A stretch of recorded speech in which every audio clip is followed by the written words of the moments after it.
René Guénon, Introduction générale à l'étude des doctrines hindoues. Troisième partie, les doctrines hindoues. Chapitre 2, la perpétuité du Veda. Le nom de Veda, dont nous venons d'indiquer le sens propre, est appliqué d'une façon générale à tous les écrits fondamentaux de la tradition hindoue. On sait d'ailleurs que ces écrits sont répartis en 4 recueils qui portent les noms respectifs de Rig Vedar, Yajur Veda, Sama Veda et Atharva Veda.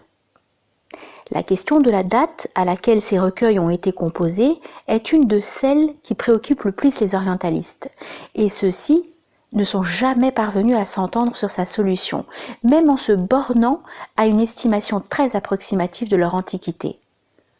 Là, comme partout ailleurs, on constate surtout, comme nous l'avons déjà indiqué, la tendance à tout rapporter à une époque aussi peu reculée que possible et aussi à contester l'authenticité de telle ou telle partie des écrits traditionnels. Le tout en se basant sur des analyses minutieuses de textes, accompagnées de dissertations aussi interminables que superflues sur l'emploi d'un mot ou d'une forme grammaticale. Ce sont là en effet les occupations les plus habituelles des orientalistes, et leur destination ordinaire est dans l'intention de ceux qui s'y livrent, de montrer que le texte étudié n'est pas si ancien qu'on le pensait, qu'il ne doit pas être de fauteur auquel il avait toujours été attribué. Si toutefois il y en a un, ou tout au moins qu'il a été interpolé, ou a subi une altération quelconque à une époque relativement récente. Ceux qui sont seulement quelque peu au courant des travaux de la critique biblique peuvent se faire une idée suffisante de ce qu'est la mise en œuvre de ces procédés.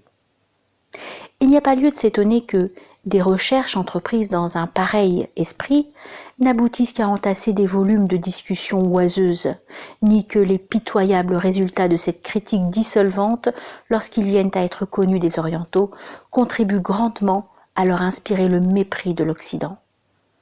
En somme, ce qui échappe totalement aux orientalistes, ce sont toujours les questions de principe. Et comme ce sont précisément celles sans lesquelles on ne peut rien comprendre, puisque tout le reste en dérive et devrait logiquement s'en déduire, ils négligent tout l'essentiel, parce qu'ils sont incapables de le voir et se perdent irrémédiablement dans les détails les plus insignifiants ou dans les fantaisies les plus arbitraires. La question de la date à laquelle ont pu être écrites les différentes parties du Veda semble véritablement insoluble. Et elle est d'ailleurs sans importance réelle, parce que, avant l'époque plus ou moins lointaine où le texte a été écrit pour la première fois, il faut envisager, comme nous avons eu l'occasion de le faire remarquer précédemment, une période de transmission orale d'une longueur indéterminée. Il est probable que l'origine de l'écriture dans l'Inde est notablement plus ancienne qu'on ne le prétend communément, et que les caractères sanscrits, d'ailleurs, ne sont point dérivés d'un alphabet phénicien, dont ils ne se rapprochent ni par leur forme, ni par leur arrangement. Quoi qu'il en soit, ce qu'il y a de certain, c'est qu'il ne faut rien de plus qu'une mise en ordre et une fixation définitive de textes traditionnels préexistants dans le travail attribué à Vyasa, nom qui ne désigne véritablement ni un personnage historique, ni encore moins un mythe, mais bien, ainsi que nous le notions plus haut, une collectivité intellectuelle. Dans ces conditions, la détermination de l'époque de Vyasa, en admettant même qu'elle soit possible, n'a que l'intérêt d'un simple fait d'histoire, sans aucune portée doctrinale. Et il est évident, d'autre part, que cette époque peut comprendre une période d'un certain nombre de siècles.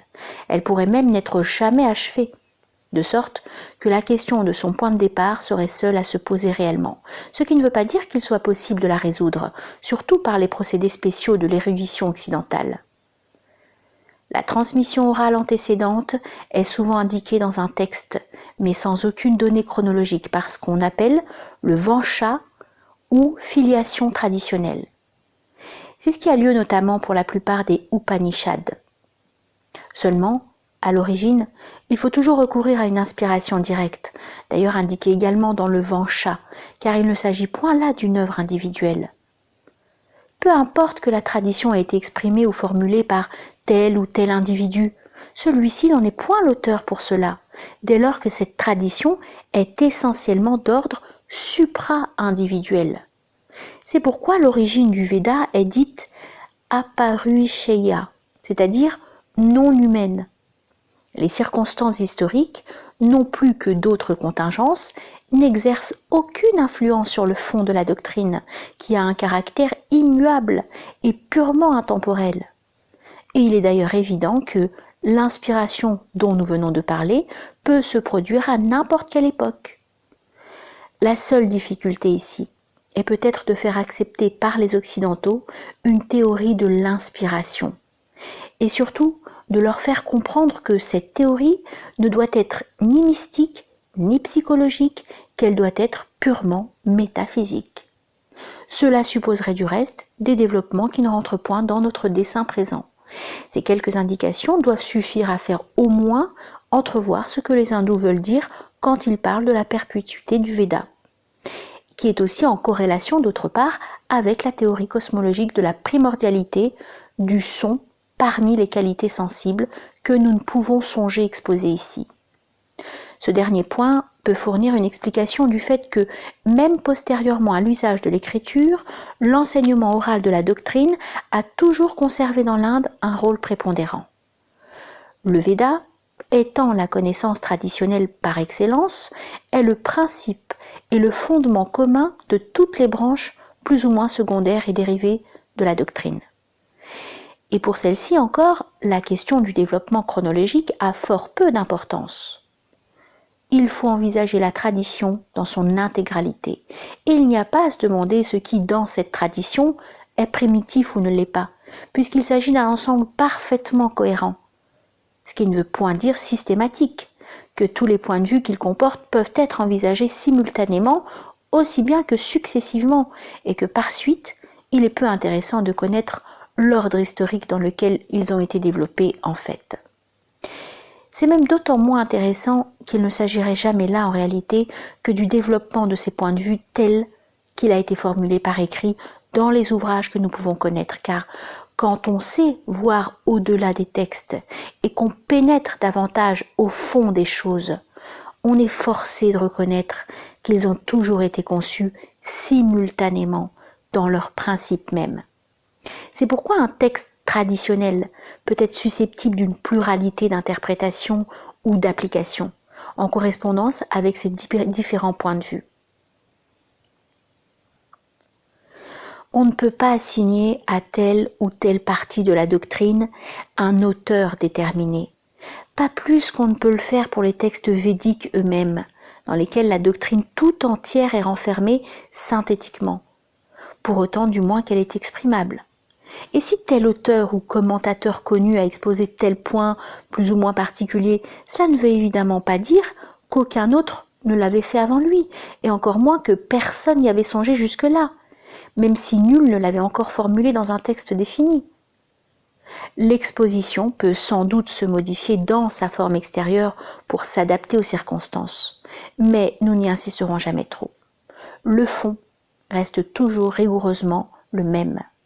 Et ces modifications extérieures n'atteignent et n'affectent en rien l'essence de la doctrine.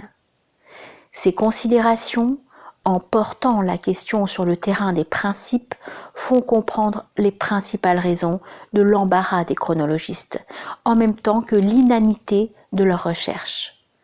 Comme ces raisons, dont malheureusement ils ne se rendent point compte, tiennent à la nature même des choses, le mieux serait assurément d'en prendre son parti et de renoncer à soulever des questions insolubles. Et du reste, on s'y résignerait sans peine si l'on s'apercevait seulement que ces questions n'ont aucune portée sérieuse. C'est là que nous avons surtout voulu exprimer dans ce chapitre, dont il ne nous était pas possible de traiter complètement le sujet jusque dans ses aspects les plus profonds.